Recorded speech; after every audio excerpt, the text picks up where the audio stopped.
लेकिन वो तो एक अलग पक्ष है। पहला पक्ष है कि जो सरकार के पास पैसे हैं, उस पैसे को सरकार धीरे धीरे अब उसकी मात्रा बढ़ा रही है। कहां तो 10,000 से शुरुआत हुई थी और अब 10 लाख तक वो आंकड़ा पहुंच गया है। तो ये छोटी बात नहीं है मित्रों।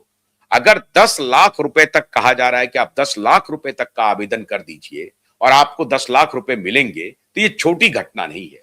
मैं समझता हूं कि हमारे नेटवर्क के सतत अभियान के बाद ये बहुत बड़ी सफलता मैं मानता हूं कि ये मिली है। और इसको मैं समझता हूं कि निवेशकों को थोड़ा, आप निवेशकों की पीड़ा असहनीय है, इसमें कोई शक नहीं है। 4,000 से अधिक लोगों की जाने गई है। अब तो न जाने और कितनी संख्या हो गई होगी मरने वालों की, लेकिन 4,000 से अधिक की संख्या तो कोर्ट को भी मालूम है। और उसके बाद जो सहारा कंपनी के जो एम्प्लॉय हैं, उनकी समस्या अलग खड़ी है। उनके पैसे नहीं मिल रहे हैं, उनकी बकाया राशि हो गई है बहुत, उनकी चिंता अलग है। उनके लिए भी सुप्रीम कोर्ट में अर्जी डाली गई है कि आप एम्प्लॉय के लिए 1,000 करोड़ रुपया रिलीज कर दीजिए। 1,000 करोड़ में सारे एम्प्लॉय का सारी समस्या खत्म हो जाएगी। मतलब सहारा के अंदर जो जो चिटफंड कंपनी में काम करने वाले लोग थे, वो प्रोडक्ट डिवीजन में हैं, मीडिया एंटरटेनमेंट में हैं और अन्य विभाग में जो काम कर रहे हैं लोग, उनकी समस्या खत्म हो जाएगी। अभी एक चर्चा हो रही है कि सहारा मीडिया को किसी सज्जन ने ओन किया है और वो उसको चलाएंगे, तो बड़ी अच्छी बात है, वो चलाएं। लेकिन जरा उनको यह भी ध्यान रखना पड़ेगा कि साहब कालांतर में क्या हुआ है, क्या परेशानी हुई है। तो ये सब चर्चाएं चल रही हैं। होगा क्या, कहना मुश्किल है, लेकिन इसमें कोई शक नहीं है कि सरकार, हमने जो अभियान चलाए थे, उस अभियान के बाद आज 10 लाख करोड़ रुपए लोगों 10 लाख रुपए लोगों को मिलने शुरू हुए हैं। एक बात और कहना चाहूंगा, आज जो लोग कह रहे हैं कि मीडिया को चलाएंगे, मीडिया को चलाएंगे, ये सारे वही लोग थे एक जमाने में जिनको खुद सुब्रत रॉय डिस्ट्रस्ट करते थे। और बहुत आरोप है कि भाई इन्हीं लोगों की वजह से सहारा डूब गई, निवेशक डूब गए, क्योंकि इन लोगों ने स्टिंग चलाना शुरू कर दिया था। या तमाम सच्चाई क्या है मुझे नहीं मालूम, ये पावर गैलरी में चर्चा है।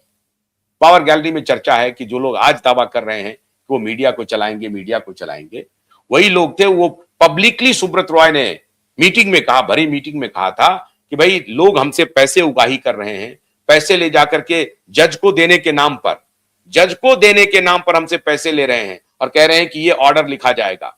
और आखिर में 50 लाख रुपए भी लिए। ये वर्बेटम है सुब्रत रॉय की जुबानी, सुब्रत रॉय की जुबानी। भरी मीटिंग में सुब्रत रॉय कह रहे थे कि हमसे 50 लाख रुपए मांगे गए कि ये टाइपिस्ट को देना है और वो वहीं से ऑर्डर बदल जाएगा। अब पता चला कि जब ऑर्डर आया तो वही ऑर्डर था जो इनके खिलाफ था ऑर्डर, और वो पैसा भी चला गया। तो जिनकी तरफ इशारा किया जा रहा था वो मीटिंग में बैठे थे, मौजूद थे। जिनके नाम की तरफ इशारा कर रहे थे सुब्रत राय, वो भरी मीटिंग में मौजूद थे। अब ये कहा गया कि हम स्टिंग कर लिया गया, जज साहब के बेटे का स्टिंग कर लिया गया, और वो भी कहा गया कि जस्टिस खेहर के बेटे का स्टिंग किया गया। और सुब्रत राय को बताया गया कि चिंता मत कीजिए, हमने तो जस्टिस को ही अपने कब्जे में कर लिया है, हम पूरा वर्डिक्ट ही बदल देंगे। ये सब तिकड़म हुआ है और इन्हीं तिकड़मों की वजह से करोड़ों निवेशकों की जिंदगी खत्म हो गई। मालिक को तुष्ट करने के लिए, मालिक को संतुष्ट करने के लिए, मालिक को उसके तिकड़म में मदद करने के लिए करोड़ों निवेशकों को उन्होंने लात मार दिया, करोड़ों निवेशकों की जिंदगी तबाह कर दी। पत्रकारिता के नाम पर यह सब खेल हुआ। सबसे दुखद बात मित्रों यह है कि यह पत्रकारिता के नाम पर खेल हुआ, कि वो पत्रकार बनकर के थे, पत्रकार की भेष में थे, और आज भी बड़ी बड़ी निर्लज्जता से पूरे समाज में आकर के तन करके खड़े होकर के कह रहे हैं कि मैं शान से चलाऊंगा। इस तरह की चर्चा कर रहे हैं। मालिक को कह रहे थे कि आप चिंता मत कीजिए, मैं तो इनकम टैक्स को पकड़ लूंगा, इनकम टैक्स को दबोच लूंगा, मैं जुडिशरी को दबोच लूंगा, मैं जुडिशरी को ऐसे कर दूंगा। ब्लैकमेल किया गया, जुडिशरी को नाराज किया गया, जुडिशरी को परेशान किया गया, और उसका प्रतिफल यह हुआ कि सुब्रत राय को मति भ्रम हो गया कि हाँ भाई हमारे पास तो फलाने फलाने लोग हैं, ये तो जुडिशरी को मैनेज कर लेंगे, हम निकल जाएंगे, पैसा देंगे, 500 करोड़ ले लो, जहां हजारों करोड़ रुपए की उगाही है वहां 500 करोड़ कोर्ट में फेंक देंगे। लोग उनसे करोड़ों रुपए वसूलते रहे और निवेशकों की जिंदगी तबाह होती रही। यह है इस देश की सच्चाई। और हैरानी की बात यह है कि पावर गैलरी में सारे लोग सम्मानित होकर के घूम रहे हैं, इज्जत के साथ घूम रहे हैं। तो निवेशकों को चाक चौबंद होना पड़ेगा। निवेशकों को कान खोल करके देखना पड़ेगा। उन लोगों को पहचानना पड़ेगा जो लोग धूर्तता के साथ पूरी कंपनी को डुबा दिया, पूरी कंपनी को तबाह कर दिया। आज कंपनी में कोई नाम लेने वाला नहीं है, खत्म हो गया। और सुब्रत राय जिनके इशारे पर चले थे, सुब्रत राय ने अपनी कंपनी को ही डुबो दिया।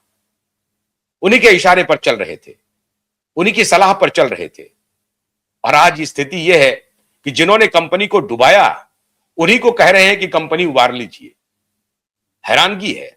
सुब्रत राय के भ्राताश्री क्या कर रहे हैं और सुब्रत राय के पुत्रश्री क्या कर रहे हैं?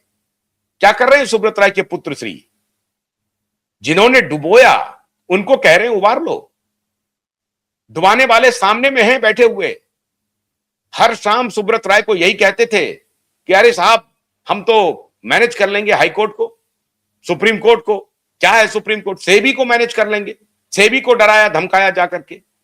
पहले ही जाकर के आप कहते कि हाँ हमसे कुछ गलती हुई है, हम आपके लॉ एंड ऑर्डर लॉ को पूरी तरह से फॉलो नहीं किए हैं, हम उसको थोड़ी दिन के लिए रोक देते हैं, आप बताएं कुछ हमसे पेनल्टी ले लीजिए, लेकिन हमारी कंपनी को बर्बाद होने से बचाइए। आप ऐसा कह सकते थे।